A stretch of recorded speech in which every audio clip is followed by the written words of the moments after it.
Drop a like and do share. Leave your comments and do not forget to subscribe for more videos. What's up, guys? This is Manoj Bhaktani. I welcome you all on behalf of the ADpedia world. Fasten up your seatbelts. We're about to take off with the first topic of the day, and that will be mention the features of a good due diligence report. This question is one of the hot favorite for any of the examiner. This question has been asked in CA final examination or previous attempts as well. I've just mentioned one attempt over here, that is May 2003. However, it has been asked while in many of the CA final attempts. So what all are the features of a good due diligence report? So how you need to draft while you prepare for any of the due diligence for the company. You just need to have these points pretty much clear in your mind in order to ensure and execute your due diligence report in a perfect manner. So guys, a good due diligence report will include the following things. Number one, executive summary. So what does executive summary actually mean?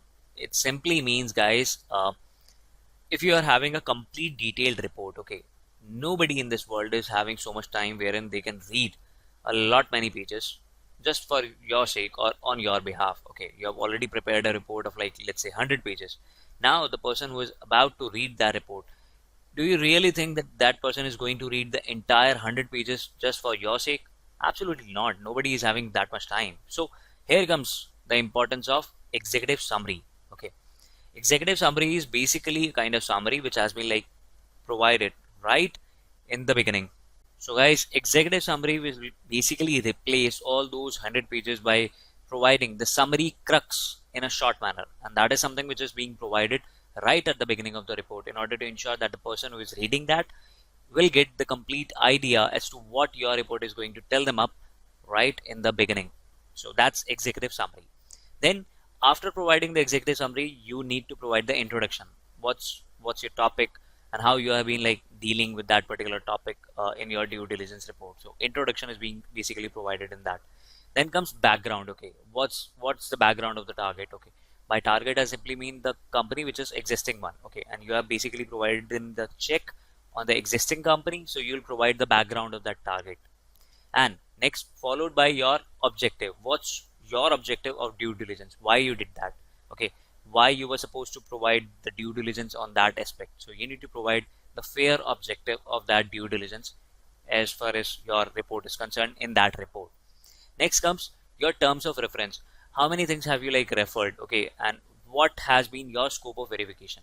Whether you have just reviewed something from a holistic kind of level, or you have majorly provided your enlightenment only on some specific areas. You need to provide your scope of verification in that.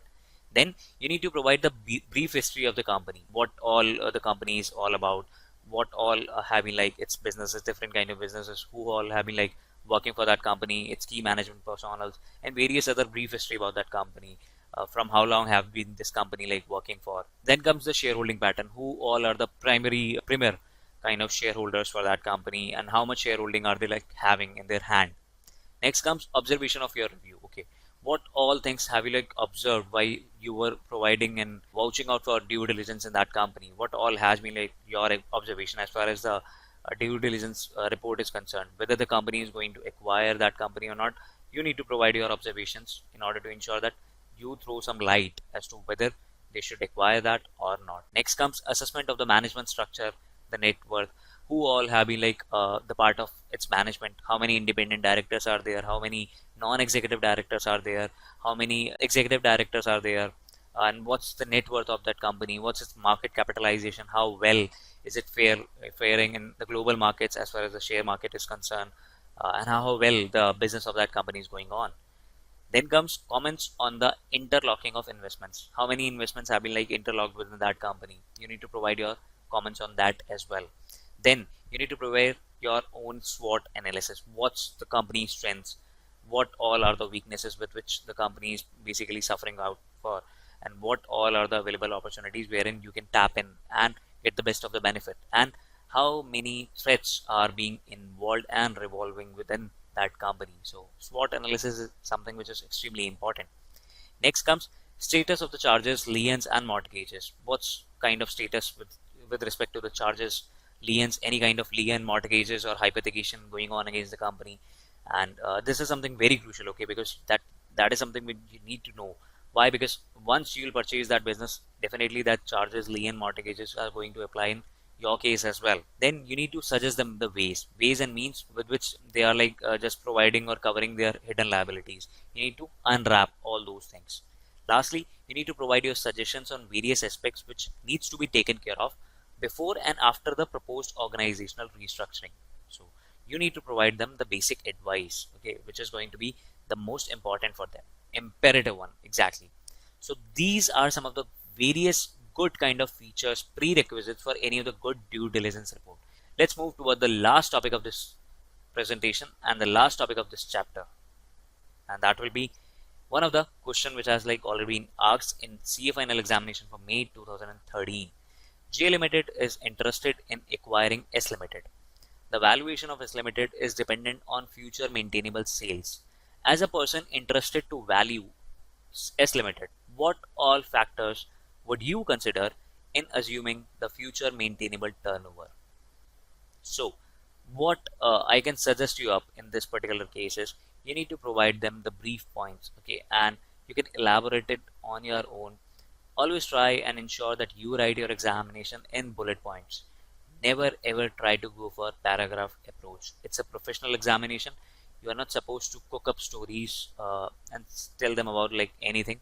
All you need to do is just provide them the major points, and those bullet points are going to make easily available such kind of result for you, wherein you can easily score some good marks or maybe even exemption or 70% as well. So all you need to do is just stick to your presentation with good skills. So what all factors are required to be considered? Number one, okay, nature of the product. So you need to provide them the turnover of the products following a particular life cycle, okay. That let's suppose in pharma companies products usually come with a life cycle, okay. They come with their expiry date, which is going to impacted by a stage wherein they live in. What should be the effect in that particular case on the future turnover? At the end of the product life cycle, the future turnover might not be sustained. Why? Because it's nearing towards its expiry date. So again, that will be depending on the nature of product. This is number one thing, okay. What factor needs to be considered? Nature of the product. Next comes projection versus forecast. So it is very much possible to justify it for the near future, that is a forecast. However, it is very much difficult, guys, to justify the turnover for a longer period, which is for a longer projection. Further the time period involved, the more it is difficult to justify the revenue projection. So projection versus forecast is very important aspect that you need to consider. If in case your product is something which can be like provided in the market in a very near future, fair enough. But if in case I'm talking about something like metro or something which takes a substantial amount of time, which requires forecast, then again you need to judge on the basis of that future turnover whether you're going to get the best out of the benefit or not. Next comes seasonability. Seasonability is again something which is definitely going to impact the future maintainable turnover. So products which are catering to a particular season may not sustain its sellability after that season. Let's suppose mango is basically like provided in this particular season itself, okay. It will start coming in the market once we touch April. So but however a certain period of time, if I'll talk about mango, so after let's say September or October, season for mangoes definitely gets hit in that particular case. So the future maintainable turnover may not be possible in off-season periods in that case. Next comes market competition. So the products which are facing more competition, both local as well as the foreign competition, will have higher risk in achieving the future maintainable turnover. Let's suppose I am a person who has been like selling only one thing in the market, and that is something which only I sell. Nobody is selling that particular product in the market, be it local or be it global. Okay, so is that going to affect my turnover? Absolutely not. I'm the only person who is selling that thing in the market, so it's not going to impact me up. However, nowadays there is thorough market competition in each and every sphere, so it's going to impact in that particular case in achieving the future maintainable turnover. So higher the competition level, the future sales becomes very difficult to sustain. Then comes the legal regulation. So proposed legal regulations can seriously impact on the future saleability of the product. So in case of adverse and the restrictive kind of legal regulation, future turnover may be affected. That's something for sure. Next comes company's past performance. So the company's past revenue should be analyzed thoroughly, guys, thoroughly, to assess the trend of its growth. It is very much difficult to evaluate the future turnover of the newly incorporated companies.